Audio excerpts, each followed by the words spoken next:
میرے مولا مظلوم کربلا کو کہاں کہاں کتنی دیر لگی. سنیں شہزادی آپ کا پرسہ قبول فرمائیں. قبر اصغر کی بنانے میں، دیکھیں شرما کے نہ روئیے، قسمت سے یہ دن نصیب ہوئے ہیں پرسے کے، اگلے سال وہی روئے گا جو ہوگا اس مجلس میں. قبر اصغر کی بنانے میں بہت دیر لگی. ہائے حسین غریب، یا غریب زہرا. قبر اصغر کی بنانے میں بہت دیر لگی. ہر شہ کو ایک چاند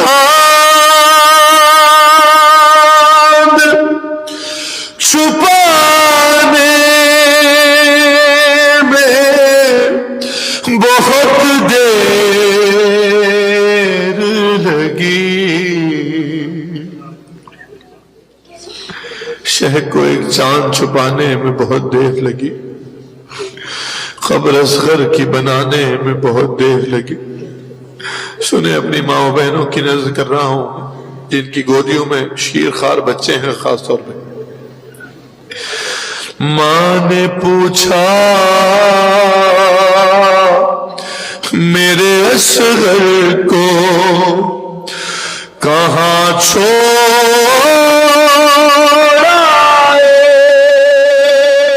ہے.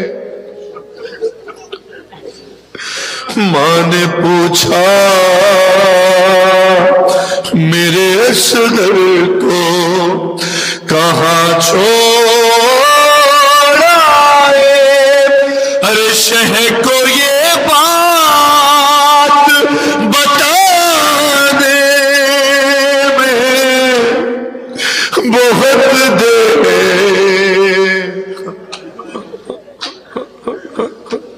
اجرکم اللہ.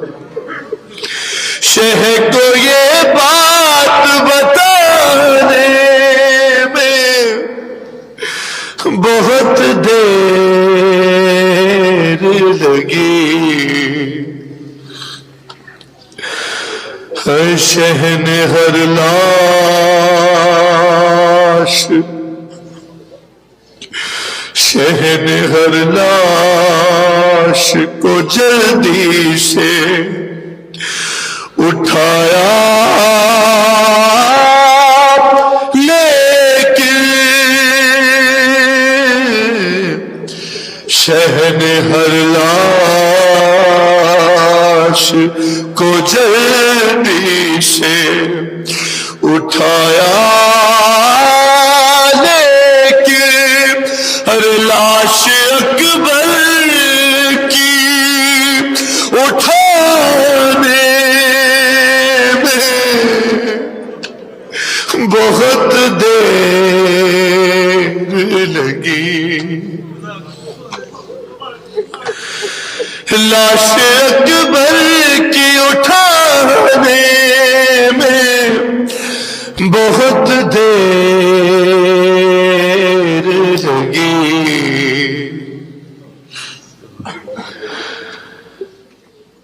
ہر ٹکڑے چنتے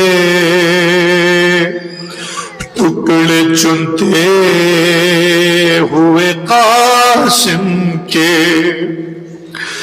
کہا مولا نے، ہائے افسوس کے آنے میں بہت دیر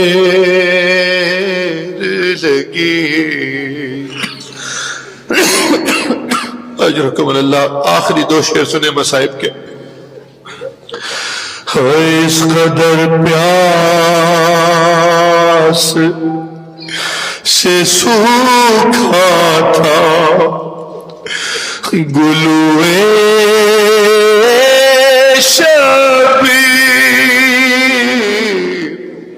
شرما کے نہیں رونا، جناب زہرا کو پرسہ دینے آیا ہے جو. اس قدر پیاس، اس قدر پیاس سے سوکھا تھا گلوئے شبیر. ارے شمر کو تیغ چلانے میں، شمر کو تیغ چلانے میں بہت دیر لگی. آخر شعر سنیے. اللہ آپ کو بازار شام کی زیارت نصیب کرے، دربار شام کی زیارت نصیب کرے. جس نے دیکھا ہے بازار اور دربار کا فاصلہ، یہ مصیبت کا شعر اس کی نظر.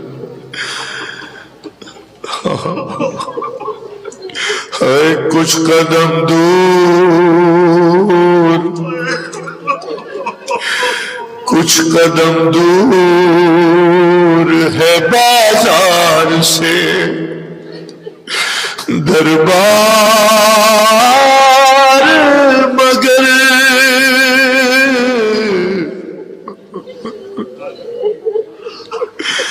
کچھ قدم دور ہے بازار سے دربار، مگر ارے پھر بھی شہزادی کو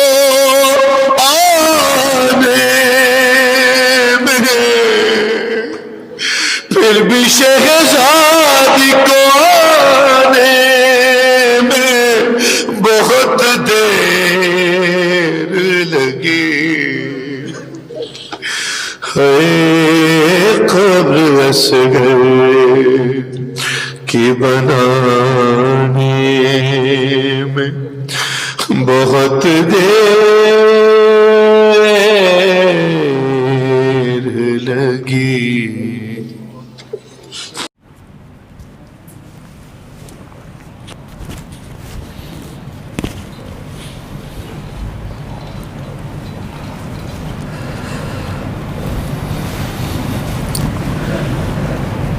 رحم اللہ من قرأ الفاتحہ.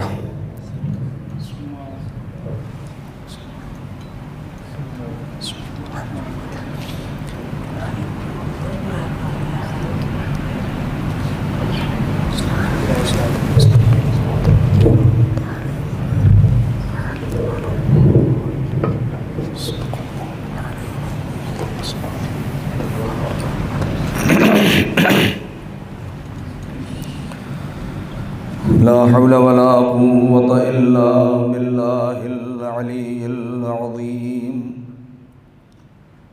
حسبنا الله ونعم الوكيل، نعم المولى ونعم النصير.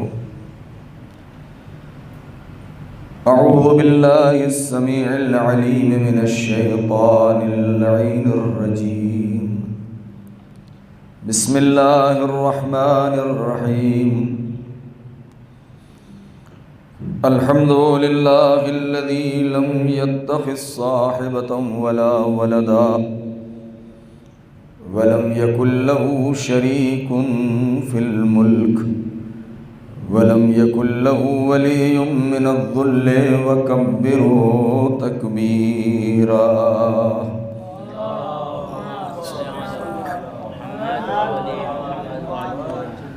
والصلاة والسلام والتحية والإكرام على النبي الأمي المكي المدني القرشي الهاشمي الأبتحي سيدنا ومولانا ومقتدانا وهادينا أبي القاسم محمد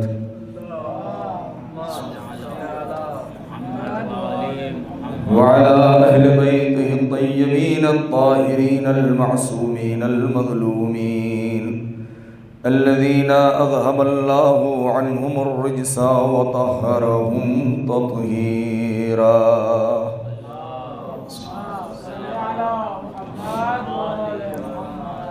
سلام على آل طه وياسين ولعنة الله على أعدائهم أجمعين من الآن إلى يوم الدين. أما بعد، فقد قال الله الحكيم في كتابه الكريم: بسم الله الرحمن الرحيم. إن الذين آمنوا وعملوا الصالحات أولئك هم خير البرية، جزاؤهم عند ربهم جنات عدن تجري من تحتها الأنهار خالدين فيها أبدا، رضي الله عنهم ورضوا عنه، ذلك لمن خشي ربه. صلوات پڑھیں بر محمد و آل محمد.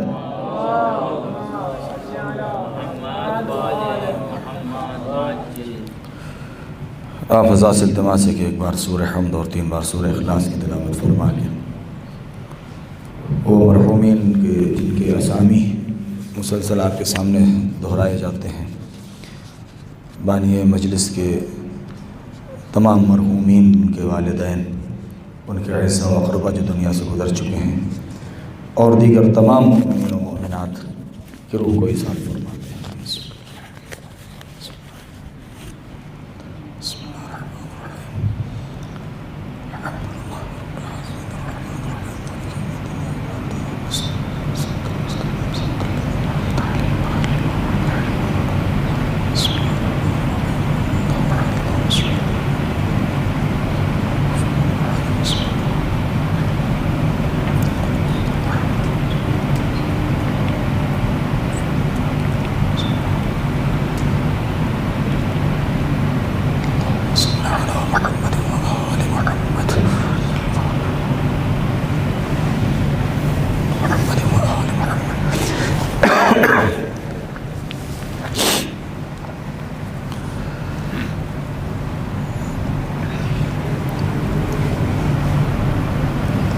عزیزان محترم، علماء کرام اور طلاب عزیز،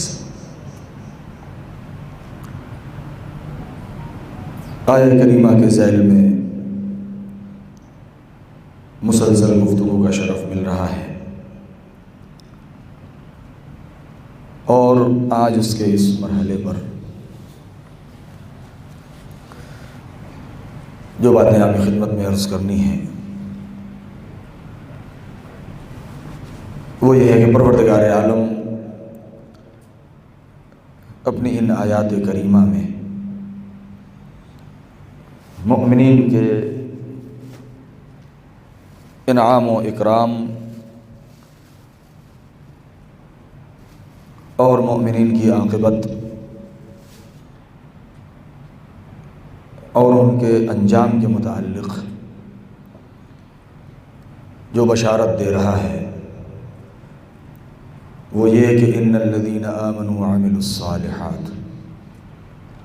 اولئک هم خیر البریہ. وہ لوگ کہ جو صاحبان ایمان ہیں، جنہوں نے ایمان اختیار کیا ہے اور اپنے وجود کو اعمال صالحہ سے مزین کر لیا ہے، سجا لیا ہے، وہ خدا کی بہترین مخلوق ہیں، خیر البریہ ہیں، اور ان کی جزا یہ ہے رب کی طرف سے یا رب کے نزدیک کہ ان کے لیے جنات عدن ہے، پاک و پاکیزہ، طیب و طاہر، وسیع و عریض، نعمتوں سے مالا مال، ایسی جنتیں کہ جہاں جس کے نیچے نہریں جاری ہیں، جہاں نہریں جاری ہیں، اور وہ ہمیشہ ہمیشہ وہاں رہنے والے ہیں. ابدیت ان کا نصیب ہے جس کے بعد کوئی فنا نہیں ہے، اور خلود کی منزل ہے، پائیدار جنتیں ہیں. لیکن اس سے بڑی جزا یہ ہے، اور جو ہر انسان کے ذہن میں ہونا چاہیے، وہ مرضی پروردگار، رضی اللہ عنہم ورضوا عنہ، کہ اللہ ان سے راضی ہوگا اور وہ اپنے اللہ سے راضی ہوں گے۔ اور یہ وہ افراد ہیں کہ جن کے دل میں خشیت پروردگار ہے، خوف الہی ہے۔ دیکھیں آیات کی تفسیر کہ جس کے سلسلے میں بہت زیادہ بے شمار روایتیں موجود ہیں، ایک ایک لفظ وہ ہے جس کے اوپر کافی طولانی گفتگو کی جا سکتی ہے۔ خود لفظ ایمان کے اوپر کہ اگر اس کو عنوان بنایا جائے تو اس کے اندر اتنی عمق اور گہرائی ہے کہ انسان کی عمر ختم ہو جائے اور اس کی شرح مکمل نہیں ہو سکتی، کیونکہ خود ایمان کے متعلق خود پیغمبر اکرم اور ائمہ معصومین علیہم السلام کے جو ارشادات اور فرمودات ہیں وہ بہت زیادہ ہیں، کیونکہ سب سے پہلا مرحلہ انسان کی زندگی میں اسلام ہے، یعنی دین کو اختیار کر لینا، کلمہ توحید پڑھ لینا، نبی کی رسالت کا اقرار کر لینا، یہ انسان داخل ہو گیا ایمان میں، اسلام میں، دائرہ حصار میں آ گیا۔ پھر اس کے بعد کا جو مرحلہ ہے وہ ایمان کا مرحلہ ہے۔ یہ سب باتیں گزر چکی ہیں، اس میں آپ کا وقت میں صرف نہ کروں، لیکن ایک نئے انداز سے ایک مختصر ایک جملہ کہ جو میں نے ایک جملہ کہا تھا کہ قرآن مجید کی آیت ہے، میرا جملہ نہیں ہے، میں نے اپنی زبان میں اردو میں بیان کیا تھا، اور وہ آیت کیا ہے کہ جب لوگ اسلام لے آئے، اور ایمان اور اسلام کا فرق یہیں سے پتہ چل جاتا ہے،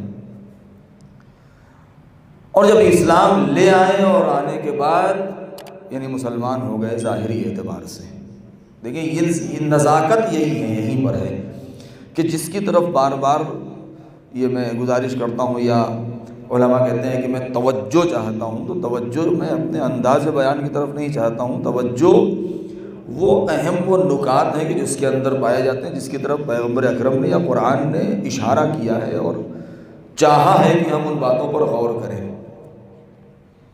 توجہ کرنے کی ضرورت یہ ہے کہ جب وہ لفظ کیا ہے جس کے میں نے کہا ظاہراً اسلام لے آئے، یعنی باطناً ان کا دین سے کوئی تعلق نہیں ہے، یا تو لالچ کی بنا پر اسلام میں آئے ہیں اور یا تو ڈر کی بنا پر آئے ہیں، اور اسلام میں آنے کے بعد نہ کوئی عمل لالچ کی بنا پر قابل قبول ہے، نہ ڈر کی بنا پر قابل قبول ہے۔ اس لیے کہ اگر ہم لالچ کی بنا پر آئے ہیں تو اس میں خلوص نہیں ہے، ہم نے عمل کیا ہے پروردگار کے لیے نہیں بلکہ اس لالچ کے تحت اس مال کو یا اس چیز کو حاصل کرنے کے لیے جس کی لالچ دی گئی، اور یا تو ڈر کے ذریعے سے کہ بھائی جان چلی جائے گی، گھر اجڑ جائے گا، بے عزت ہو جائیں گے، ذلیل ہو جائیں گے، رسوا ہو جائیں گے، لہذا اب جو عبادت ہو رہی ہے، چاہے دین قبول کرنا ہو، اسلام لانا ہو، ایمان لانا ہو، نماز پڑھنا ہو، روزہ رکھنا ہو، یا جو بھی ہو، جنگ میں پیر ٹکائے رہنا ہو، وہ اب خدا کے لیے نہیں ہے بلکہ اس ڈر کی وجہ سے ہے۔ لیکن یہ بھی ایک کرم ہے پروردگار عالم کا، ایک لطف ہے، ایک احسان ہے کہ جو مزاج خالق مزاج بشر ہے، کہ جو جانتا ہے کہ اس کے نفس میں کتنی استطاعت ہے، کتنی گنجائش ہے، کیوں؟ اس لیے کہ یہ انسان ایسا ہے کہ جو حریص ہے، جو لالچی ہے، جو خائف ہے، خوف کرنے والا ہے، لہذا اس نے بھی اپنا خدا ہوتے ہوئے بھی اگر نہ جنت کی لالچ دیتا، نہ جہنم سے ڈراتا، تب بھی انسان کے اوپر واجب تھا کہ وہ عبودیت کا خیال رکھتے ہوئے اس کی الوہیت کے سامنے سر بسجود ہو جائے، اور پروردگار عالم اس کے اوپر اس کا مواخذہ بھی کر سکتا تھا، لیکن اس کے باوجود بھی یہ الگ سے ایک لطف ہے، ایک احسان ہے کہ اے میرے بندے مجھے معلوم ہے تیری طبیعت کیا ہے، تیرا مزاج کیا ہے، چل میری عبادت کر لے، تیرے لیے جنت بھی ہے، تیرے سامنے جہنم بھی ہے۔ یعنی ایک وہ فطری جذبہ جو انسان کے اندر ہے، وہ لالچ بھی دلا دیا ہے، ڈرا بھی دیا ہے کہ اگر ایسا کرو گے تو یہ ملے گا، نہیں کرو گے تو وہ ملے گا۔ لہذا یہ خوف، اور یہیں سے فرق ظاہر ہوتا ہے اولیاء الہی اور عام انسانوں میں، کہ عام انسان جب عبادت کرتے ہیں تو جنت کی لالچ میں کہ ہمیں لیے وہاں پر سلسبیل ہے، کوثر ہے، تسنیم ہے، جنت کی بہاریں ہیں، حور و غلمان ہیں، میوہ بہشت ہے، نہ سردی ہے نہ گرمی ہے، ابدیت ہے، خلود کی منزل ہے۔ یہ ساری چیزیں انسان ذہن میں رکھ کے اور عبادت کرتا ہے اور بارگاہ پروردگار میں دعا کرتا ہے کہ پروردگار مجھے جنت عطا کر دے۔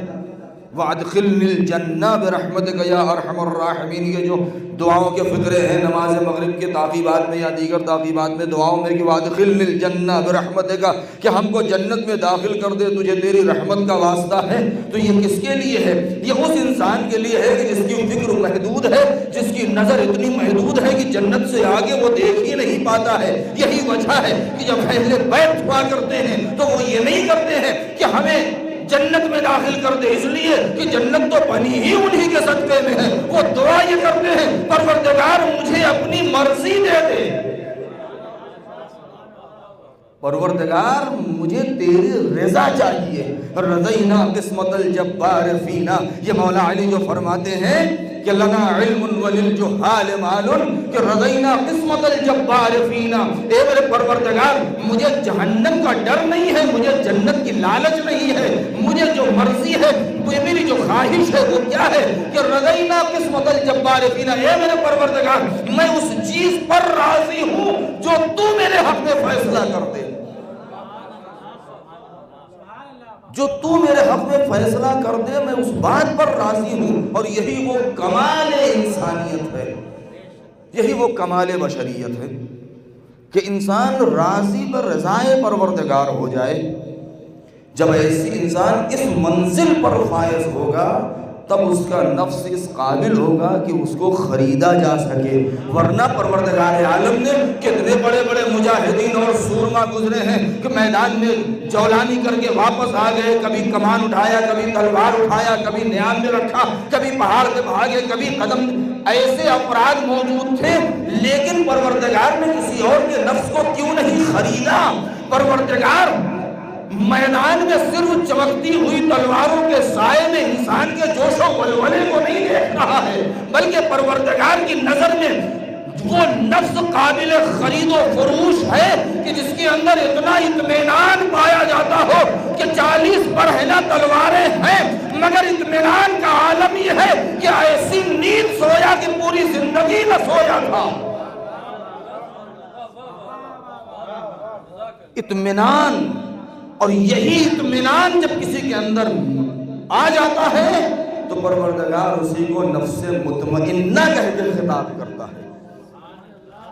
پریشان نفس کی کوئی ارزش نہیں ہے پروردگار کے ہاں، اس کے یہاں قابل خرید و فروش اگر نفس ہے تو وہ نفس کی جس کے اندر اطمینان ہو، نفس مطمئنہ ہو۔ اور نفس مطمئنہ وہی ہے کہ جو پروردگار کے ہر فیصلے پر راضی ہو۔ جب اس کے ہر فیصلے پر راضی ہوں گے تو بھئی ہمارا نفس مطمئن ہو جائے گا۔ اب میں یہاں سے گریز کرتا ہوں۔ دوسری بحث ایمان کی بحث ہو چکی نہیں، میں جملہ کہہ رہا تھا کہ جب وہ کفار آئے اور آنے کے بعد کہ جو ظاہری اعتبار سے ڈر یا لالچ کی بنا پر ایمان لے آئے اور نبی کے سامنے آگے کہا کہ آمنا وقالت الاعراب آمنا، کہ جب وہ اعراب وہ جہلا کہ انہوں نے آگے کہا کہ یا رسول اللہ ہم ایمان لے آئے، فوراً آیت آ گئی کیا؟ اے حبیب ان سے کہہ دیجئے قولوا اسلمنا، کہ تم یہ کہو کہ ہم اسلام لے آئے ہیں۔ کیوں؟ لم يدخل الایمان فی قلوبکم، ایمان ابھی تمہارے قلوب میں داخل ہی نہیں ہوا ہے۔ یہ ابھی تمہارا جو بیان ہے یہ لقلقہ لسانی اور زبانی ہے، یہ ابھی تم یہ کہو، یعنی یہ قرآن کہہ رہا ہے۔ قرآن کسی کے اسرار کو فاش نہیں کرتا، کسی کے راز کو فاش نہیں کرتا ہے، لیکن وہ افراد ہی ایسے تھے کہ کہہ رہے ہیں کہ ہم ایمان لے آئے، لیکن قرآن کہہ رہا ہے رسول کہہ دیجئے کہ تم یہ کہو کہ ہم اسلام لے آئے۔ اس کا مطلب یہ ہے کہ ایمان اور اسلام میں کوئی فرق ضرور ہے، اور یہ فرق کیا ہے؟ تو ایک جملہ کہہ کے میں آگے بڑھ جاؤں۔ یہ نبی کا دور ہے، یہ نبی کا دور ہے، کفار و مشرکین مکہ ہیں جو ظاہری اعتبار سے آگے کہہ رہے ہیں کہ ہم اس ایمان لے آئے، تو خدا کہلوا رہا ہے ان سے کہہ دو کہ نہیں، تم یہ نہ کہو کہ ہم ایمان لے آئے، بلکہ یہ کہو کہ ہم اسلام لے آئے، ابھی تم ایمان کی منزل تک پہنچے ہی نہیں ہو۔ کیا چیز کم رہ گئی تھی کہ جس کی بنا پر، بہت توجہ، ان کے بیان میں، ان کے اقرار میں، ان کی گواہی میں کیا چیز کم رہ گئی تھی کہ جس کی بنا پر خدا سے وہ جملہ برداشت نہ ہوا اور فوراً جبرائیل کو بھیج دیا کہ نبی سے کہلوا دیا جائے کہ تم کہو کہ ہم اسلام لے آئے ہیں، ایمان نہیں۔ وہ کیا چیز کم رہ گئی تھی جس کی بنا پر پروردگار نے اس کو برداشت نہ کیا کہ تم یہ کہنے کا حق نہیں رکھتے ہو کہ ہم ایمان لے آئے؟ یعنی تمہیں حق حاصل نہیں ہے کہ تم یہ کہو کہ ہم مومن ہیں، تم یہ کہو کہ ہم مسلم ہیں۔ یہ کون ہے؟ کفار و مشرکین مکہ۔ جناب موسیٰ کے دور میں، بہت توجہ، میں بغیر کسی شعلہ بیانی کے آہستہ سے یہ بات کہوں کہ جناب موسیٰ کے دور میں بنی اسرائیل کا جو دورہ تھا، آپ جانتے ہیں کہ جناب موسیٰ کو کتنا پریشان کیا، کتنا ستایا اس راہ تبلیغ میں، لیکن جو افراد جناب موسیٰ پر ایمان لے آئے وہ پکا ایمان لے آئے، ان کے ہاں تزلزل نہیں تھا۔ جو گمراہ ہوئے وہ بالکل گمراہ ہوئے، اور جو مومن ہوئے وہ بالکل مومن ہو گئے۔ ہاں، یہ قوم ضدی اتنی تھی، کفار و مشرکین مکہ کم ضدی نہیں تھے۔ آپ بہتر جانتے ہیں، تاریخ میں ہے کہ جس وقت نبی نے 40 سال صبر کرنے کے بعد اپنے کردار کا لوہا، صداقت کا، امانت داری کا لوہا منوانے کے بعد جب کہا کہ تم ہم کو سچا مانتے ہو، کہا آپ کو بالکل سچا مانتے ہیں، آپ سے زیادہ کوئی صادق نہیں، آپ سے زیادہ کوئی امین نہیں ہے۔ کہا اگر میں کہوں کہ اس کے پیچھے لشکر ہے پہاڑ کے، تم کہو مان لو گے؟ کہا یا رسول اللہ، یہ ابن عبداللہ ہم مان لیں گے۔ تب کہا کہ کہو کہ میں کہتا ہوں کہ اللہ ایک ہے، میں اس کا رسول ہوں۔ یعنی ہر چیز ماننے کے لیے تیار ہیں، مگر جہاں اس بات کی بار آئی ہے انکار کر دیا۔ ضدی کتنے تھے کہ آپ معجزہ دکھائیے۔ دیکھیں، معجزہ مانگنا، بہت توجہ چاہتا ہوں میں، ولی خدا صاحب منصب الہی اگر دعویٰ امامت یا نبوت کرتا ہے تو امت کے اوپر فوراً مان لینا ضروری نہیں ہے، بلکہ امت کے لیے ضروری ہے کہ وہ سامنے دعویٰ کرنے والے سے دلیل مانگے۔ یہ امت کے اوپر ضروری ہے، اور جو مدعی ہے اس کے اوپر واجب ہے کہ وہ دلیل پیش کرے، ورنہ ہر آدمی کھڑا ہو جائے کہ میں رسول ہوں، ہر آدمی کھڑا ہو جائے کہ میں امام ہوں۔ اور پروردگار نے یہ جو معیار رکھا ہے کہ جو معجزات عطا کیے ہیں امام کو، ائمہ کو یا نبوت انبیاء کرام کو، یہ اسی لیے کہ اگر امت تم سے کہے تو تم کر کے دکھاؤ، اور جو کر سکے وہی ولی خدا ہے، اور جو اس طریقے کا کام نہ کر سکے وہ جھوٹا ہے۔ یہ پروردگار عالم نے خود یہ معیار رکھا ہے۔ جناب موسیٰ کو ایک معجزہ دیا، جناب عیسیٰ کو ایک معجزہ دیا، جناب نوح کو، جناب داؤد کو، ہر ایک کو ایک خاص اس زمانے کے اعتبار سے معجزہ دیا۔ اور چونکہ ختم نبوت ذات پیغمبر پر ہے، لہذا اب پیغمبر اور پیغمبر کے بعد آنے والا جو یہ سلسلہ امامت ہے، اس میں وہ جتنے بھی معجزات اور کرامتیں اور صلاحیتیں ہیں وہ سب دے دی، اس لیے کہ اب دین مکمل ہو چکا ہے، اسلام مکمل ہو چکا، نعمتیں مکمل ہو چکی، عقلیں تمام ہو گئی ہیں۔ لہذا اب امت کے لیے ضروری ہے، اور امام کے لیے بھی ضروری ہے کہ امت جس چیز کا مطالبہ کرے امام کو کر کے دکھائے۔ اور یہی وہ نقطہ ہے کہ جہاں پر طاغوت اور ولی خدا میں فرق ہو جاتا ہے، کہ جو سلسلہ طاغوت کا ہے، باطل کا ہے، حکومتوں کا ہے، سلطنت کا ہے، وہ آج تک ایک بھی کمال نہ دکھا پائے، اور جو سلسلہ حق و حقانیت کا ہے، اولیاء الہی کا ہے، جب بھی امت نے کچھ بھی سوال کیا ہے بلا فاصلہ اس کا جواب دے کر کے اپنی امامت کو ثابت کر دیا۔ لیکن بحث ہماری جو چل رہی تھی، میں تفصیل میں نہ جاؤں، کہ جب نبی کے سامنے لوگوں نے کہا کہ ہم ایمان لے آئے، تو خدا نے برداشت نہ کیا کہ نہیں تم یہ کہنے کا حق نہیں رکھتے ہو، تم کہو کہ ہم اسلام لے آئے۔ کیا کم رہ گیا تھا؟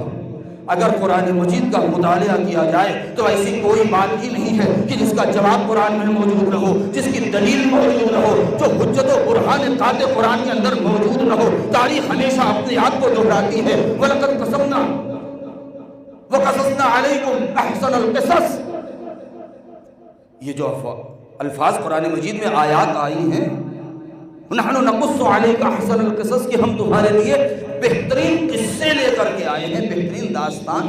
تو یہ داستان کوئی افسانہ نہیں ہے، وہ حقائق کے اوپر مبنی ہے۔ لہذا نبی سے منع کروایا کہ تم یہ کہو کہ ہم ایمان نہیں لائے ہیں، کہو اسلام لے آئے۔ کیوں؟ اس لیے کہ جناب موسیٰ کے سامنے جو ضدی قوم تھی، ویسے ہی ضدی قوم پیغمبر کے سامنے ہے۔ جناب پیغمبر اکرم ہیں کہ جن کی قوم اتنی ضدی ہے کہ جب معجزہ دکھا رہے ہیں تو کہہ رہے ہیں کہ اس درخت سے کہو کہ یہ درخت اپنی جگہ چھوڑ دے۔ نبی نے کہا، اشارہ کیا، درخت نے اپنی جگہ چھوڑ دی۔ کہا کہو کہ یہ دوبارہ وہی واپس آ جائے۔ ایک کمال دکھانے کے بعد ماننے کے لیے تیار نہیں۔ نبی نے اشارہ کیا، وہ درخت دوبارہ اپنی جگہ پر آ گیا۔ کہا ابھی ہم نہیں مانیں گے۔ کہا اس سے کہیے کہ یہ آدھا چلا جائے، آدھا یہی رہے۔ نبی نے اشارہ کیا، آدھا چلا گیا، آدھا وہی رہا۔ کہا ابھی بھی نہیں مانیں گے، اس سے کہیے کہ جو یہ آدھا گیا ہے یہ دوبارہ آ کے متصل ہو جائے۔ یہ بار بار یہ طلب جو کر رہے ہیں یہ ضد کے اوپر دلیل ہے، بالکل ویسی ہی ضد کہ جیسی قوم جناب موسیٰ نے کیا تھا، کہ ہر قدم پر ضد کر رہے ہیں کہ اپنے خدا سے کہیے ہمارے لیے یہ بھیج دے، اپنے خدا سے کہیے ہمارے لیے من و سلوہ نازل کر دے، ہمارے لیے اچھے اچھے کھانے بھیج دے، ہمارے لیے 12 چشمے ظاہر کر دے، ہم الگ الگ قبیلے کے ہیں لہذا 12 راستے بنائیے۔ یعنی ایک کمال جناب موسیٰ دکھا رہے ہیں، لیکن امت اتنی ضدی ہے کہ مان نہیں رہی ہے۔ مگر فرق اتنا ہے کہ قوم جناب موسیٰ جو ایمان لے آئی تو وہ پکا ایمان لے آئی، 2 مرحلوں میں نہیں کہ پہلے موسیٰ کے دین کو قبول کیا ہو اور خدا کو کہنا پڑا ہو کہ نہیں ابھی تم ایمان پر فائز نہیں ہوئے۔ لیکن پیغمبر اکرم کے زمانے میں جو قوم تھی، پروردگار کو کہنا پڑا کہ تم کہو ابھی ہم ایمان نہیں لائے، ابھی اسلام لے آئے۔ فرق کہاں؟ وہاں کیا چیز پوری تھی، یہاں کیا چیز کم رہ گئی تھی۔ آئے بڑھ کے آواز دے گی کہ جیسے ہی جادوگروں نے اپنا جادو دکھایا اور ایک مرتبہ موسیٰ نے عصا پھینکا اور وہ اژدہا بنا، سارے سانپوں کو نگل گیا۔ ایک مرتبہ وہ جادوگر کہ جو باطل پر تھے انہوں نے آواز دیا کہ ہم آپ پر ایمان لائے، آپ کے خدا پر ایمان لائے۔ آمنا برب العالمین، رب موسیٰ و ہارون، ہم پروردگار پر ایمان لائے، موسیٰ پر، ہارون پر، نبوت پر بھی، وصایت پر بھی۔ وصایت پر بھی یہاں پر جو ایمان لایا جا رہا ہے وہاں پر کیا موسیٰ کے اوپر بھی ان کے جانشین اور ان کے وزیر اور ان کے خلیفہ اور ان کے وصی پر ہارون کا نام بھی لیا۔ یہاں بھی 2 کلمے ہو چکے تھے، علی ولی اللہ باقی تھا۔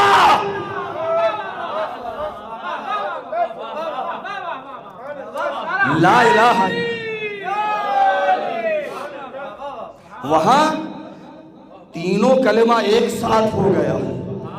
آمنا برب العالمین، رب موسیٰ و ہارون، ہم پروردگار کے اوپر ایمان لائے جو عالمین کا پالنے والا ہے، موسیٰ کے رب پر، ہارون کے رب پر۔ یہاں کیا ہے؟ اشہد ان لا الہ الا اللہ کہہ دیا، اشہد ان محمد رسول اللہ کہہ دیا، اور کہہ دیا کہ ہم ایمان لے آئے۔ پروردگار نے فوراً ٹوک دیا، ابھی تمہارا ایمان مکمل نہیں ہے، اس لیے کہ 2 کلموں سے کام نہ چلے گا۔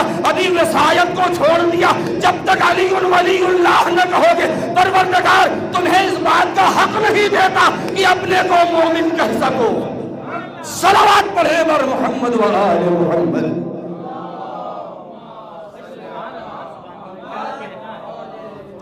یعنی خدا نے برداشت نہ کیا کہ جب تک علی ولی اللہ نہیں کہو گے تم اپنے کو مسلمان کہنے کا حق رکھتے ہو، مومن کہنے کا حق نہیں رکھتے۔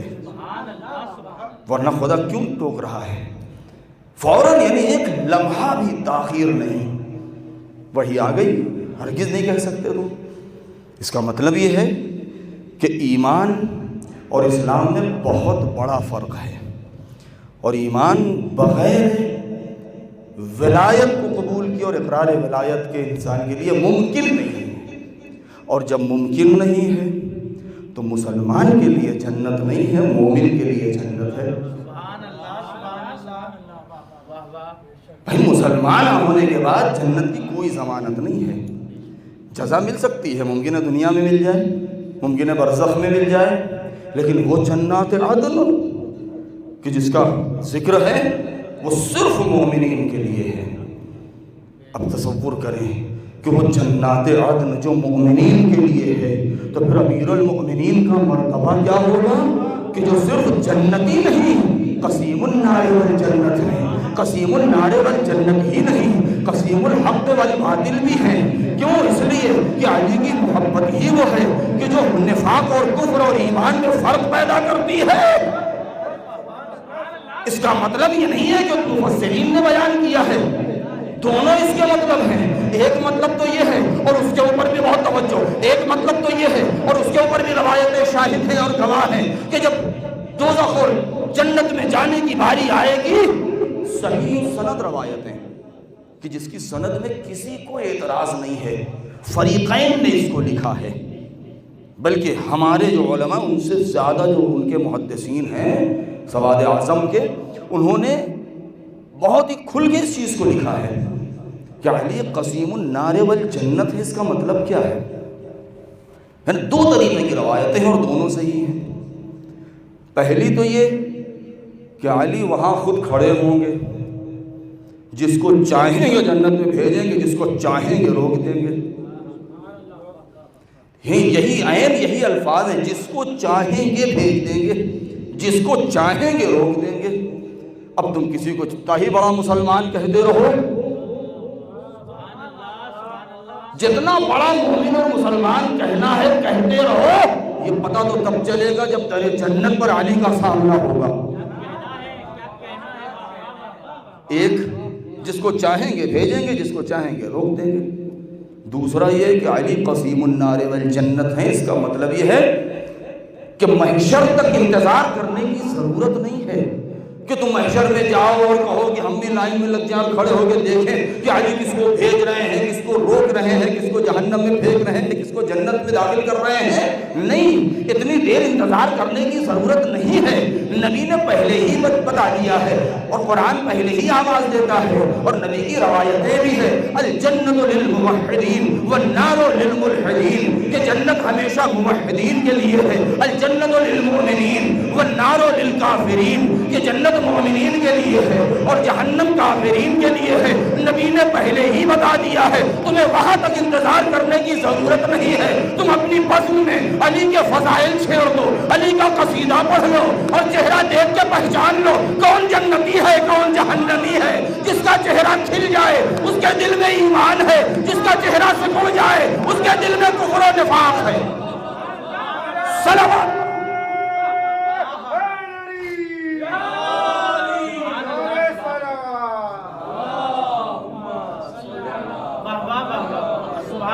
اتنے دن انتظار کرنے کی ضرورت ہی نہیں ہے، اسی دنیا میں دیکھ لو۔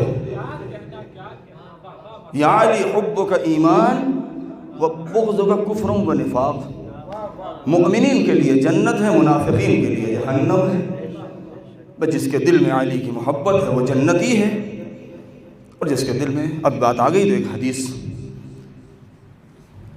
شاید میں نے پڑھا ہے اس سے پہلے، ہمارے بعض رفقا جو یہاں تشریف فرما ہے، پیغمبر اکرم کی روایت۔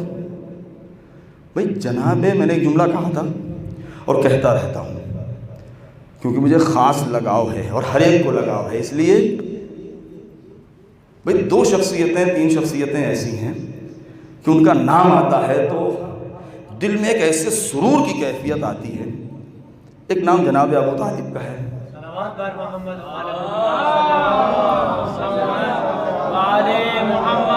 ایک نام جناب خدیجۃ الکبریٰ کا ہے۔ بھائی قرآن نے قصیدہ پڑھا ہے تو ہم کون ہوتے ہیں روکنے والے؟ اور احسان ہے ان کا پوری کائنات کے اوپر۔ میں نے ایک جملہ کبھی کہا تھا کہ ایمان ابو طالب کے اوپر بحث ہم اپنی شان کے خلاف سمجھتے ہیں کہ کسی ثابت چیز کو بار بار ثابت کیا جائے، اس لیے کہ ضدی لوگوں کا کوئی علاج ہی نہیں ہوتا ہے۔ جیسے کثیر الشک کا کوئی علاج نہیں ہے، ویسے بہت زیادہ جو ضد کرتے ہیں ان کا بھی کوئی علاج ہی نہیں، اس لیے کہ اس کو ہٹ دھرمی کہتے ہیں۔ ہٹ دھرمی پر کوئی آدمی اترا ہے اور حق کو کہتا رہے کہ جانتے ہوئے کہ یہ باطل ہے، اس کے سامنے کوئی منطق کام نہیں رہے گی۔ اور کس کے سامنے ہم منطق پیش کریں کہ جو خود اہل منطق نہ ہو، جو منطق جانتا ہی نہ ہو، اس کے سامنے ہم منطق کی دلائل پیش کریں، برہان کو سمجھائیں؟ ارے جو پیغمبر اکرم کی بزم میں رہنے کے بعد نہ جن کا دماغ صحیح ہوا، نہ جن کی زبان صحیح ہوئی، نہ جن کی فکر صحیح ہوئی، تو وہ ہمارے اور قرآن کی منطق کو کیا سمجھیں گے؟ میں نے ایک جملہ کہا تھا کہ جناب ابو طالب کا ایمان کیا کہنا، ایمان اس وقت تک ایمان کہے جانے کے قابل نہیں ہے جب تک ایمان ابو طالب پر ایمان نہ لے آئے۔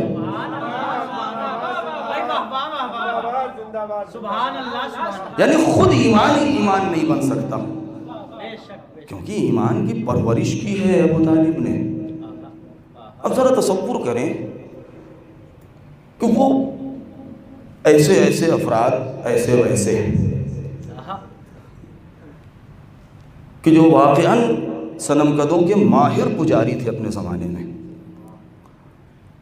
اور جب یہ دیکھا کہ اب ان کا دین بڑھ جائے گا اور نہیں رکے گا مکے میں، تو اسلام لے آئے۔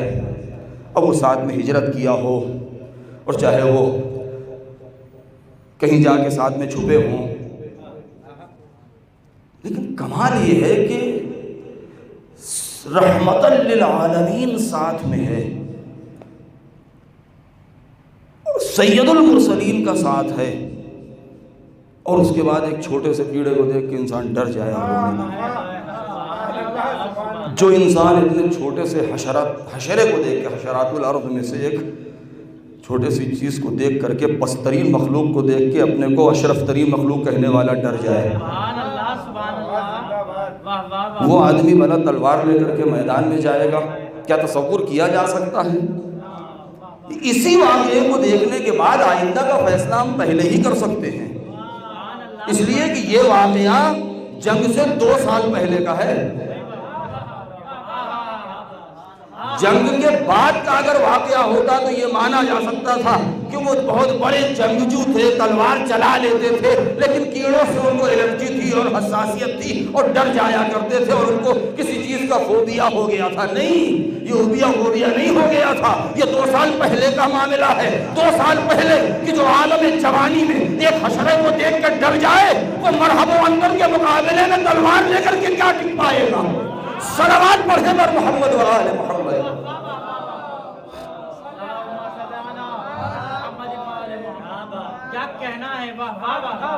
شعب ابی طالب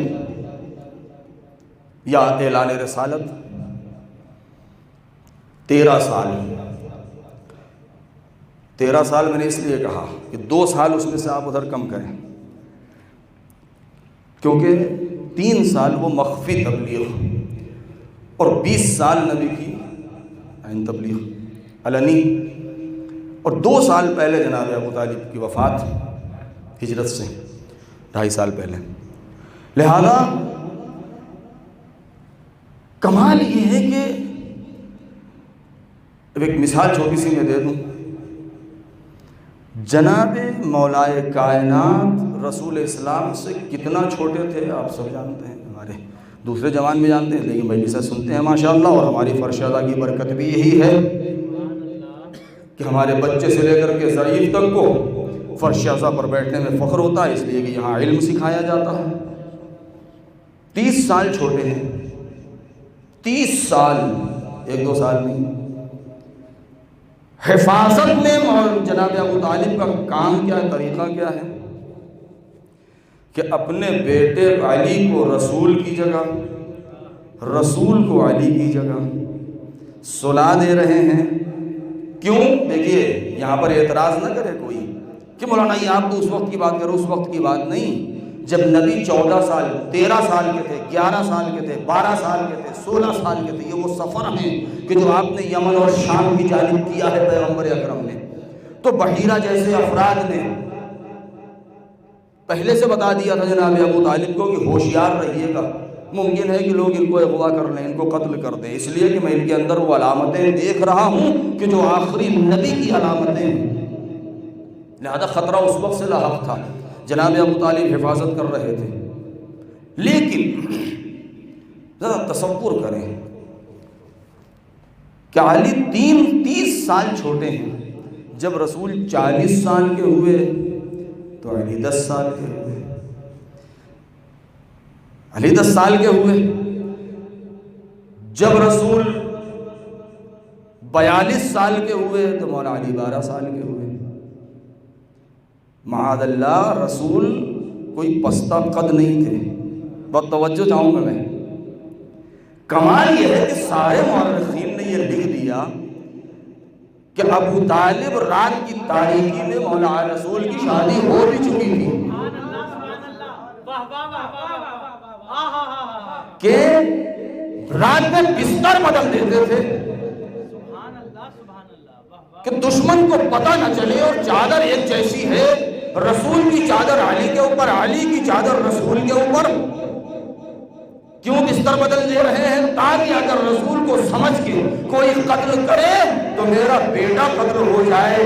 ارے کیسا کمال تھا ابو طالب کا! تعجب ان افراد کے اوپر ہے کہ کیسے تھے کہ 42 سال 40 سال کے سامنے کہ بستر کے اوپر ایک 10 سال کا بچہ لیٹ جائے، اور 10 سال کی جگہ پر 40 سال کا انسان لیٹ جائے، اور دنیا دیکھنے والی نہ قد سمجھ پائے، نہ وزن سمجھ پائے، نہ حجم سمجھ پائے۔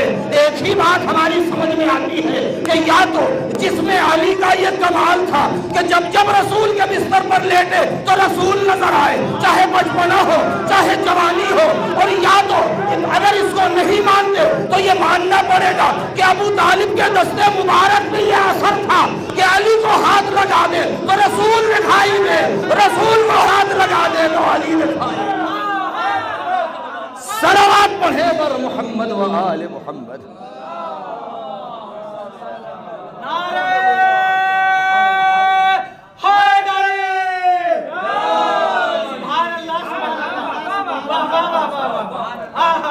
ظاہری اعتبار سے کوئی آ کے کہے یا ابو طالب میں آپ برابر کے انسان کو بدلیں تو کوئی بات ہے، ایک بچے کو ایک بڑے کی جگہ، بڑے کو ایک بچے کی جگہ، شاید یہی وجہ ہے کہ وہ علی جو فرما رہے ہیں نہج البلاغہ میں ہے کہ میں رسول سے اتنا قریب تھا، اور قریب کیوں نہ ہو بھئی، رسول نے اپنے آغوش میں پالا ہے، اپنے گھر میں جناب خدیجہ نے پالا ہے، کہ میں رسول کے سانسوں کی گرمی اور بدن کی خوشبو محسوس کرتا تھا ہمیشہ، یعنی اپنے سینے سے لگا کے رسول رہا کرتے تھے۔ ایسی قربت دیکھیں، بلا فصل کا مطلب ہی یہی ہے۔ سبحان اللہ، سبحان اللہ، واہ واہ واہ۔ اصل بلا فصل کا مطلب یہی ہے۔ ایک بلا فصل تو یہ کہ نبی کے بعد علی، نبی کے بعد تو علی ہی ہے، لیکن ہم نبی کے ساتھ علی کو مانتے ہیں۔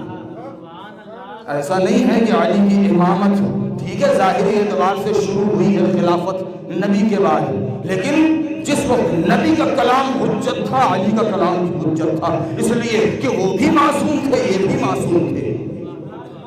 یہ اور بات ہے کہ ابتدائے منصب نبی کی وفات کے بعد ہے ظاہری اعتبار سے، لہذا یہ وہ کمالات ہیں، وہ چیزیں۔ میں بحث میری دوسری چل رہی تھی، میں پلٹوں وہاں پر کہ مومنین کے لیے یہ سب بشارتیں ہیں، اور اس کے بعد کا مرحلہ وَعَمِلُوا الصَّالِحَاتِ، کہ اعمال صالحہ بھی انجام دیں۔ یہ اعمال صالحہ، اب اس کی وقت کا نہیں ہے اس کی وضاحت کا، صرف ایک بات کہہ کے اور اپنے مسائل لینا چاہتا ہوں۔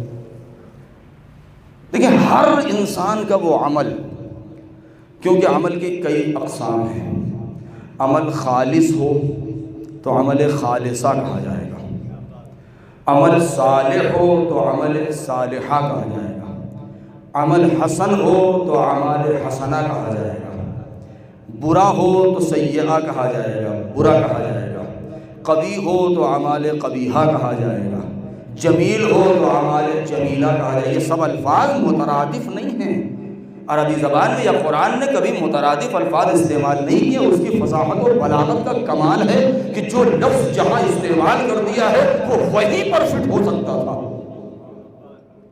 اعمال صالحہ کیا مطلب؟ یعنی صلاحیت رکھتا ہو اس بات کی کہ وہ انسان کو جنت تک لے کے چلا جائے۔ اعمال صالحہ، شاید میں نے کبھی مجلس میں کہا تھا کہ قرآن مجید میں جب شیطان نے وعدہ کیا تھا نکالتے وقت، اس کو جب پروردگار نے کہا کہ فخرج انک رجیم، تو چلا جائے یہاں سے، بھاگ جائے یہاں سے، تو راندہ درگاہ ہے۔ رجیم یعنی پتھر مارنا۔ قرآن مجید میں شہاب ثاقب رجوما للشیاطین، کہ یہ ٹوٹتے ہوئے ستارے جو آپ دیکھ رہے ہیں، ہم اور آپ دیکھتے ہیں شہاب ثاقب، یہ حقیقت میں وہ رجوما للشیاطین ہیں کہ شیاطین کو پتھر مارنا۔ لہذا جب وہ نکالا جانے لگا تو اس نے کیا کہا کہ لَأَغْوِيَنَّهُمْ أَجْمَعِينَ، کہ میں سب کو، اجمعین کا لفظ ہے یعنی اجمعین تاکید در تاکید، زور دے کے کہ ایک بھی کوئی بچنے نہیں پائے گا، سب کو میں بہکا دوں گا، إِلَّا عِبَادُكَ مِنْهُمُ الْمُخْلِصُونَ۔ دیکھیں ایک ایک حرف کے اوپر غور کرنے کی ضرورت ہے۔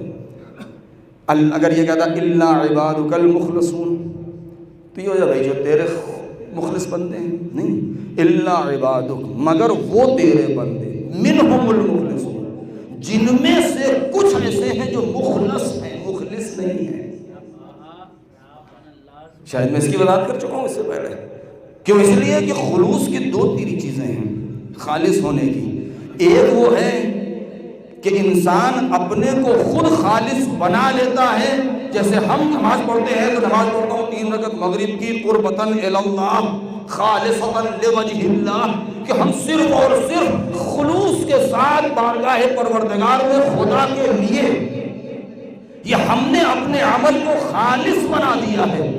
انی وجہت وجہی للذی فطر السماوات والارض، قرآن کی جو آیتیں ہیں کہ ہم نے اپنے چہرے کو کر لیا ہے اس انسان، اس ذات، اس پروردگار کی طرف کہ جس نے زمین و آسمان کو پیدا کیا ہے، جس نے یہ خلا بنایا، فطرت ایجاد کی ہے، شگاف پیدا کیا ہے۔ ہم کہتے ہیں کہ ہم خالص ہیں، ہمارا ہر عمل خالصۃ لوجہ اللہ ہے، خالص ہے اللہ کے لیے۔ تو اس میں ہمارا کمال کیا ہے؟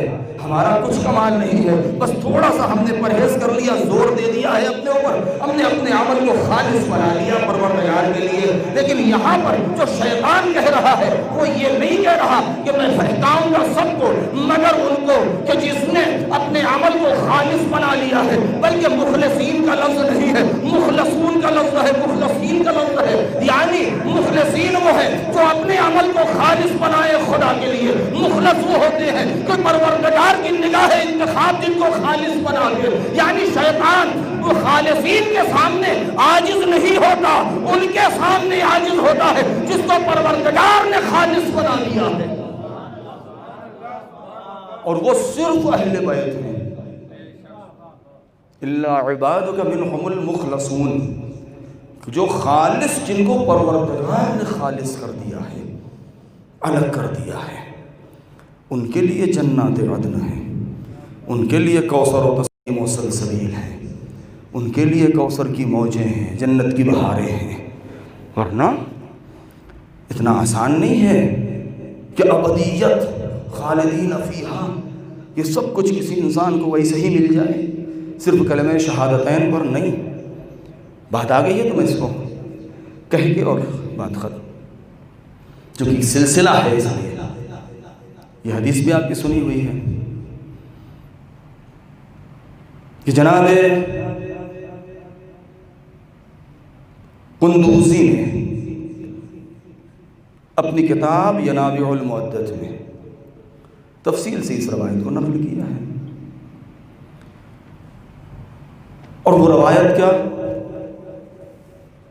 کہ جس میں یہ بیان ہوا کہ ھذا حسین فاعرفوہ، پہچان لو یہ حسین ہے۔ تو قندوزی نے مکمل روایت نقل کی ہے، شاید روایت اور طولانی بھی ہو کسی مترک میں، لیکن یہاں پر جو اس نے نقل کیا ہے انہوں نے واقعہ آپ کو معلوم ہے کہ سد الابواب الا بابا کا حکم آ چکا ہے۔ اے نبی، یہ جتنے ہمسائے اور پڑوسی ہیں مسجد کے کہ جو آپ کے ساتھ وہاں سے کسی بھی وجہ سے نکل کے بھاگ کے چلے آئے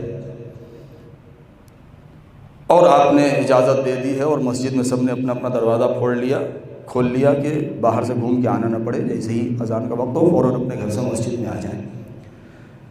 اب تک برداشت کر لیا، لیکن ان سے یہ کہہ دیجئے، بہت توجہ چاہوں گا، یہ جتنے بھی آس پڑوس میں بسے ہوئے ہیں کہ جو سب اپنے گلے میں تمغہ لٹکائے ہوئے ہیں، بڑا بڑا شیلڈ، کیا ہے کہ سابقون السابقون ہیں، اسلام میں سابق ہیں، ان سے کہہ دیجئے نبی کہ یہ کوئی بھی اس قابل نہیں ہے کہ جس حالت میں بھی چاہے مسجد میں آ جائیں۔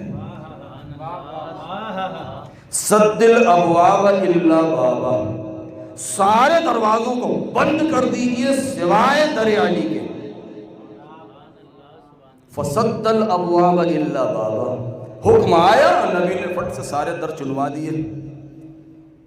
فسد الابواب، سارے دروازے بند ہو گئے، الا بابا یعنی الا بابا علی، سوائے در علی کے۔ اب در علی کھلا ہوا ہے، آیت تطہیر آ چکی ہے، طیب و طاہر ہیں، طہارت کی سند بھی ہے، سب کچھ ہے۔ جب چاہ رہے ہیں بچے آ رہے ہیں، کھیل رہے ہیں حسین مسجد میں، بھائی حسنین ہیں، ان کا مقام مسجد سے کم بھی نہیں ہے، مسجد سے کم ان کا مقام نہیں ہے۔ بھائی جب باپ کو یہ کہا جا سکتا ہے، نبی نے کہا یا علی انت بمنزلۃ الکعبہ، کہ آپ کا مقام کعبے کے برابر ہے، تو حسنین کو بھی کہا جا سکتا ہے کعبے کے برابر، تو مسجد سے بھی بالا تر ہو گیا ان کا مقام۔ نواسا جب دل چاہا مسجد میں، اور شاید یہی وجہ ہے کہ کبھی حالت سجدہ میں پشت رسالت پر ہیں، کبھی دوش رسالت پر ہیں، کبھی منبر پہ نبی خطبہ دے رہے ہیں، چڑھ کے گود میں بیٹھ گئے، اور نبی منع بھی نہیں کر سکتے، اس لیے کہ نبی منع کریں گے تبھی جب حکم پروردگار آئے گا، وما ينطق عن الهوى، مہر لگی ہوئی ہے، نبی اتار بھی نہیں سکتے ہیں، اس لیے کہ نبی کا کوئی عمل بغیر حکم پروردگار کے ہو نہیں سکتا، چاہے پشت پہ آ جائیں حالت سجدہ میں، چاہے دوران تقریر جا کے اوپر ممبر پہ گود میں بیٹھ جائیں، ممبر ان کا ہے، ان کے نانا کا ہے، ان کے باپ کا ہے، کوئی اتار نہیں سکتا، حتیٰ کہ نبی بھی نہیں اتار سکتے جب تک حکم پروردگار نہ ہوگا۔ اب واقعہ آپ جانتے ہیں کہ نواسا آیا اور گرنے لگا، نبی نے خطبہ توڑا، منبر پہ پہنچ گئے، لے گیا آگوش میں، اور اس کے بعد ساری باتیں چھوڑ کے کہا ھذا حسین فاعرفوہ۔ کون نہیں پہچانتا تھا مسجد میں؟ بھائی اگر کوئی معمولی بچہ ہو، روزانہ بھئی 1000 کے مجمع میں ہمارے ساتھ آ رہا ہے، مجلس میں شرکت کر رہا ہے، ہم لے کے چلے جانے تبرک لے کر کے، تو ممکن ہے کہ کوئی ممکن ہے کہہ دے کہ بھئی اس کو ہم نہیں پہچانتے کس کا ہے، لیکن میں ہی خطیب ہوں، میں ہی امام ہوں، اور وہ بچہ روزانہ کبھی میرے دوست پر بیٹھا ہو، کبھی ممبر پہ آ کے بیٹھ جائے، کبھی حالت سجدہ میں پشت کے اوپر سوار ہو جائے، تو سارا مجمع دیکھے گا کہ یہ بچہ کیسا ہے بھائی، لہذا سب پہچانتے ہیں، اور وہی دروازہ جو کھلا ہوا ہے وہیں سے آ رہا ہے، جا رہا ہے، لیکن اس کے باوجود بھی نبی نے کہا نہیں، ھذا حسین فاعرفوہ، اس حسین پہچان لو۔ صرف یہی نہیں، آگے فرمایا ھذا حسین فاعرفوہ وفضلوہ وانصروہ، یہ حسین ہے، اس کو پہچانو، اس کی فضیلت کا اقرار کرو، اور مدد وقت پڑے اس کی مدد کرو۔ ھذا حسین جدہ فی الجنہ وجدتہ فی الجنہ وامہ فی الجنہ وابوہ فی الجنہ واختہ فی الجنہ واخوہ فی الجنہ۔ اسی طریقے سے بیان کرتے چلے جا رہے ہیں، یہاں تک کہ وہ منزل آئی کہ آپ نے یہ فرمایا کہ ھذا حسین محبہ فی الجنہ ومحب محبیہ فی الجنہ، یہ حسین وہ ہے جس کا نانا بھی جنتی ہے، جس کا دادا بھی جنتی ہے، جس کی دادی بھی جنتی ہے، جس کی نانی بھی جنتی ہے، جس کا باپ بھی جنتی ہے، جس کی ماں بھی جنتی ہے، جس کا چچا بھی جنتی ہے، جس کی پھوپھی بھی جنتی ہے، جس کا بھائی بھی جنتی ہے، جس کی بہن بھی جنتی ہے، جس کے چاہنے والے بھی جنتی ہے، اور چاہنے والوں کے چاہنے والے بھی جنتی ہیں۔ لیکن ہمارا مقصد یہ نہیں ہے. میں جو بیان کرنا چاہ رہا ہوں وہ یہ ہے کہ نبی نے جو جملہ استعمال کیا ہے وہ یہ ہے کہ کہا جدہ فی الجنہ. یہ نہیں کہا کہ اس کا نانا جنتی ہے. جد مطلق استعمال کیا ہے کہ جس میں نانا بھی شامل ہے، جس میں دادا بھی شامل ہے. ایسی جنت پر ہمارا سلام ہو.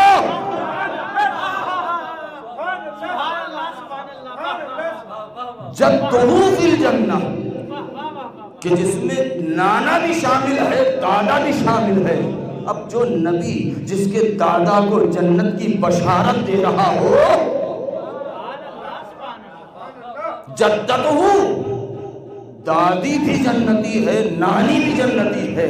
ہمارا سلام ہو کہ نبی نے اگر یہ حدیث ارشاد نہ فرمائی ہوتی تو شاید دوسری جو خواتین ہیں ان کو بھی شامل کرنے کا موقع مل جاتا. لیکن ہمارا سلام ہو خدیجہ تیری عظمت کے اوپر کہ حسین کے توسط سے جب جنتی ہونے گئی بشارت بھی دی ہے تو صرف خدیجہ کو دی ہے. خدیجہ کے علاوہ کسی کے لیے کوئی سند موجود نہیں ہے. صلوات پڑھیں بر محمد و آل محمد.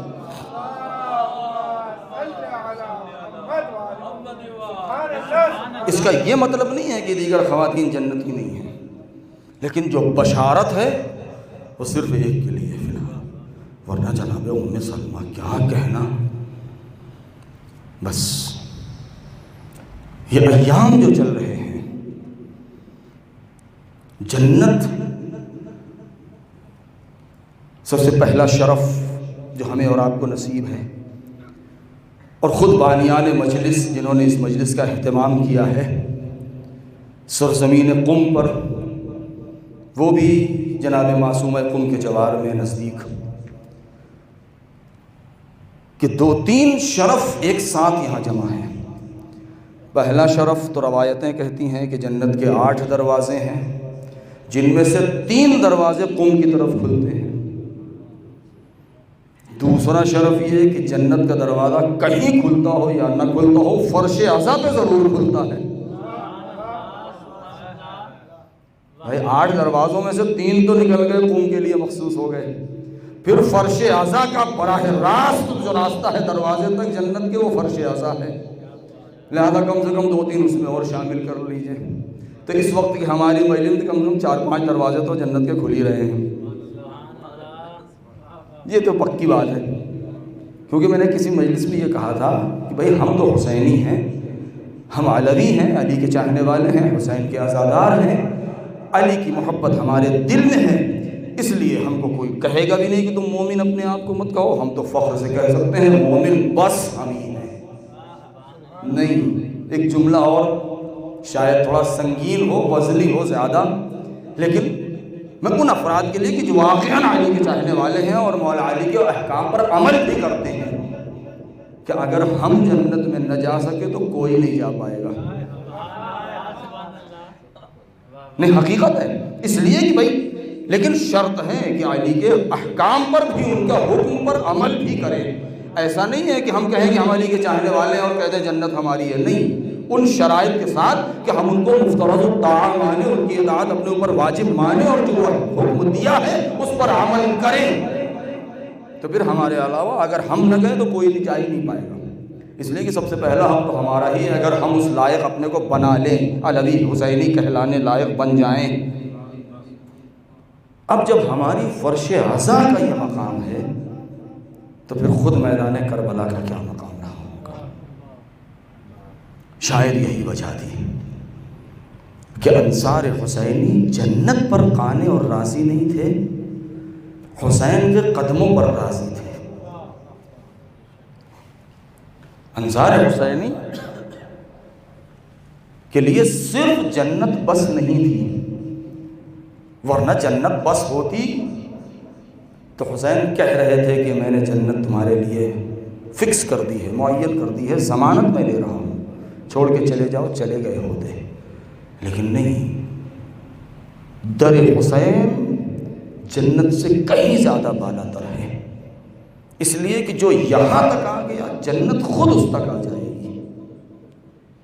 مگر ہاں، یہ جنت جو کربلا والوں نے تقسیم کی ہے یہ اتنی آسانی سے نہیں. بڑی مشکلات اور مسائب برداشت کرنا پڑے ہیں۔ کون سمجھ سکتا ہے ان مسائب اور مشکلات کو کہ جو میدان کربلا میں ہوئے ہیں؟ 3 دن کی بھوک پیاس، شدت کی گرمی، محاصرہ چاروں طرف سے، تیروں کی بارش، چھوٹے چھوٹے بچے، العطش العطش، کیسے افراد تھے۔ میں حسین نے اسی لیے تو کہا تھا افیکم، آپ نے وہ جملہ ہے کہ تم میں کیا کوئی صاحب اولاد نہیں ہے؟ جب اپنے 6 مہینے کے لال کو اپنی آغوش میں لے کر کے پہنچے تھے اور کہا تھا میرا بچہ بہت پیاسا ہے، اسے 2 قطرے آپ دے دو، تو امام نے کیا کہا تھا؟ 2-3 جملے ہیں۔ ایک تو یہ کہ افیکم مسلم، کیا تم میں کوئی مسلمان ہے؟ تم میں کیا کوئی صاحب اولاد ہے کہ جو اپنے بچے کی پیاس کیسے انسان برداشت کرتا ہے؟ لیکن کوئی جواب نہیں ملا۔ ایسی مشکلات، ایسے مسائل والا۔ اب بات آ گئی ہے جناب علی اصغری کے مسائل۔ کربلا کا سب سے چھوٹا مجاہد کہ جو اپنے قدموں سے چل بھی نہیں سکتا تھا، لیکن ولولہ جنگ کہ حسین کی آواز استغاثہ کو سن کر کے اتنا زور سے مچلا ہے کہ جھولے سے گر گیا۔ وہ بچہ کہ جس کے بارے میں حسین یہ فرما رہے ہیں اما ترونہ کیف یتلذذ عطشانا، کیا تم نہیں دیکھ رہے ہو میرا بچہ پیاس سے کیسے مچل رہا ہے؟ تلذی کی تشریح آپ لوگ سن چکے ہیں کہ مچھلی منہ کھولتی ہے بند کرتی ہے، یعنی اصغر کے اب ہاتھ پیر میں اتنی طاقت نہیں رہ گئی تھی۔ 6 مہینے کا جسم کتنا نازک، ماں کا دودھ خشک ہو چکا، پانی مل نہیں رہا ہے، کس طریقے سے ماں نے شب عاشور بہلایا ہوگا یہ کوئی رباب کے دل سے پوچھے۔ لیکن حسین کے حلمن کی آواز، اصغر تڑپ کے جھولے سے گر گئے۔ خیمے میں کوہرام مچا، مولا پلٹ کے در خیمہ پر آئے، زینب میری موجودگی میں آخر رونے کا اور گریے کا سبب کیا ہے؟ بہن نے کہا بھیا آپ کی صدا میں اتنا درد تھا کہ اصغر نے اپنے آپ کو جھولے سے گرا دیا۔ حسین سمجھ گئے، حسین سمجھ گئے اے عزادارو، جب میدان کارزار ہو، گولیاں چل رہی ہوں، تلوار چل رہی ہو، تو انسان یہی سوچ کے جاتا ہے کہ ہم جا رہے ہیں یا مار دیں گے یا مارے جائیں گے۔ ہر ملک کا یہ قانون ہے۔ جناب قاسم کو جناب ام فروہ نے بھیجا تو اس یقین کے ساتھ کہ میرا بچہ شہید ہو جائے گا، جناب علی اکبر کو بھیجا تو اس امید اور یقین سے کہ میرا بچہ شہید ہو جائے گا۔ لیکن جب رباب نے اپنے بچے کو حسین کی آغوش میں دیا ہے تو وہ تو سوچ بھی نہیں سکتی تھی کہ میرا بچہ شہید ہو جائے، اس لیے کہ وہ تو کوہنیوں چل بھی نہیں پاتا ہے، وہ تو گھٹنیوں چل وہ تو بیٹھ بھی نہیں پاتا، وہ چلنے کے لائق نہیں ہے۔ شاید یہی وجہ ہے کہ بڑی خوشی خوشی رباب نے اپنے اصغر کو حسین کی آغوش میں دے دیا۔ روایتیں کہتی ہیں 2 بچے کہ دونوں کم سنی میں، عبداللہ رضی اور جناب علی اصغر، اور دونوں کی گلے پہ تیر لگا، دونوں کربلا میں ایک انداز سے شہید ہوئے۔ لہوف میں دونوں روایتیں موجود ہیں یا مقاتل میں، لیکن حسین نے آبا کا سایہ کیا ہے، تمازت آفتاب ہے، لے کے میدان کارزار میں آئے ہیں، آبا کا دامن پلٹ دیا۔ اے فوج جفاکار دیکھو میرا بچہ تڑپ رہا ہے، بلک رہا ہے، ادھر جاں بلب ہے، قریب ہے اس کی جان نکل جائے، اس کو ایک قطرہ آپ دے دو۔ لیکن جو آواز گونجی ہے وہ کیا؟ اینا اینا حرمنا اختار کلام الحسین، خدا لعنت کرے پسر سعد کے اوپر کہ اس نے نعرہ لگایا حرمنا کہاں ہے؟ حسین کے کلام کو قطع کر دے۔ ہائے قیامت آ گئی، کتنا بڑا غضب ہو گیا۔ ہائے حسین کے چہرے پر آثار شکستگی نمودار ہے۔ حسین نے حبیب کی میت اٹھائی مگر کبھی ہمیں اور آپ کو نہ پکارا، ارے عباس کے شائلے اٹھائے مگر اپنے چاہنے والوں کو نہ پکارا، جوان کی میت اٹھا نہ سکے مگر ہاں علی اصغر کو اپنے آغوش میں لیا تو آواز دی، شیعتی مہما شربتم معاذر واذکرونی او سمعتم بغریب او شہید فانتقونی، ہائے لیتکم فی یوم عاشورا جمیعا تنظرونی کیف استسقیل طفلی، اے میرے شیعوں ارے کاش کہ تم کربلا میں ہوتے تو اس منظر دیکھتے کہ میں اپنے 6 مہینے کی جان کے لیے ارے کیسے پانی مانگ رہا تھا مگر پانی نہ دیا، ارے ختم ہو گیا، اور مولا نے ارے 3 بل کا تیر چلے کمال میں چھوڑا، ارے اصغر کے ننھے گلے کا نشانہ لیا، ارے سنسناتا ہوا تیر چلا، ارے حسین تو اس وقت سکتے میں کہ جب گلے پر تیر لگا، ارے منقلب الصبی، ارے تیر اتنا وزنی تھا کہ بچہ باپ کے ہاتھ پر پلٹ گیا، بچہ باپ کے ہاتھوں پہ پلٹ گیا، ارے اب حسین تیر نکالے تو کیسے، ارے ایک مرتبہ 5ویں امام کی روایت ہے کہ خون کو چندوں میں لیا، آسمان کی طرف پھینکا جس کا ایک قطرہ بھی زمین پہ نہ گرا، ارے خیمے کی جانب چلے، اے عزادارو ہائے اعمال عاشورہ کا جز ہے، اس سے اندازہ ہوتا ہے کہ اصغر کی شہادت میں کتنا درد تھا، 7 مرتبہ آگے پیچھے انا للہ وَإِنَّا إِلَيْهِ رَاجِعُونَ، اے عزادارو آئے در خیمہ پر آگے آواز دی رباب، ارے سکینہ دوڑ کے آ گئی، اے بابا آپ بھیا کو پانی پلا لائے، ارے میں پیاسی رہ گئی، حسین جواب دے تو کیا، بس ابا کا دامن پلٹ دیا، ارے بچی زمین پہ تڑپنے لگی، ہائے میرا اسرار، ارے ماں کی نظر پڑی، صرف ایک ہی فکرہ کہا، اب بنیا اب اسلو کا ینہر، کیا تیرے جیسے بچے بھی نہر کر دیے جاتے ہیں، ہائے رباب نے تیر کو دیکھ لیا، نشان تیر دیکھ لیا، حسین کو تربت بناتے دیکھ لیا، لیکن اے عزادارو آئے رباب نے کیسے برداشت کیا ہوگا کہ ایک ننھا سا سر وہ بھی نیزے کے اوپر، ارے کربلا سے کوفے سے شام تک، ارے جس کو 2 مرتبہ ارے شہید کیا گیا، جسے 2 بار دفن کیا گیا، ایک بار حسین نے دفن کیا، ایک بار سید سجاد نے دفن کیا، ہائے ہمارا سلام ہو رباب کے اجڑی مانگ مانگ ان کی ویرانہ گوش پر،